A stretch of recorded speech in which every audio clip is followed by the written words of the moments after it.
Minatamis na saging, turon, maruya. O yummy, di ba mga mami? Pero maliban sa merienda, pwede ring isama sa ulam ang saging. Alam nyo kung paano? Panuorin nyo ito. Ano-ano ang mga alam mong luto ng saging? Matamis sa saging, sa ulam, sa puchero. Yung maruya. Isama na rin sa listahan ang turon. Kasama ng banana Q, ito ang mga patok na panindang merienda ni Christine. Nagtitinda ako ng banana Q at saka turon. Price nito ay pares 10 pesos. Pero bukod sa mga ito, maghahanap pa si Aling Lenny ng iba pang maibebenta.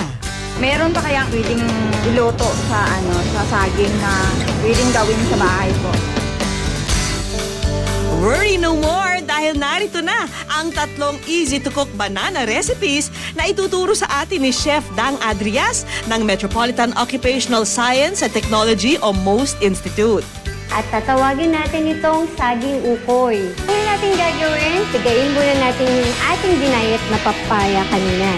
Tanggalin natin yung excess water para hindi maging malagsa yung ating saging ukoy. Tunawin ang atswete sa mainit na tubig at saka ito ihalo sa ginayat na papaya para magkakulay. Sa isang mixing bowl, pagsamasamahin ang sibuyas, chopped spring onions, binalatang hipon at saging na saba. Haluan ng asin at paminta. Sa kawaling may mainit na mantika, prituhin ang magkabilang bahagi ng ukoy sa loob ng 3 minuto o hanggang maluto ito.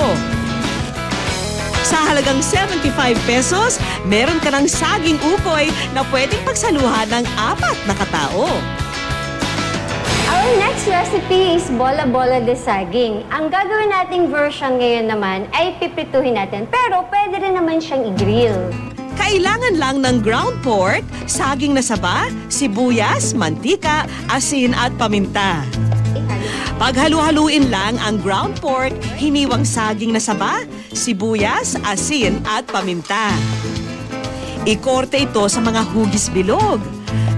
Sa kumukulong mantika, prituhin ang bola-bola hanggang maging golden brown.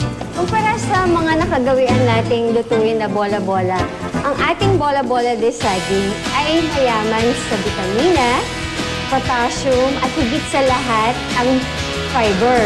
Dahil ginamitan natin siya ng saging na saba. Makakabuti ito sa ating katawan. Pagkaraan ng ilang minuto, ready na siyang gawing yummy ulam. Pasok sa ating budget ang bola-bola de saging sa halagang 60 pesos na pwedeng pagsaluhan ng 5 tao. Ang huli nating recipe, ang saging spring rolls.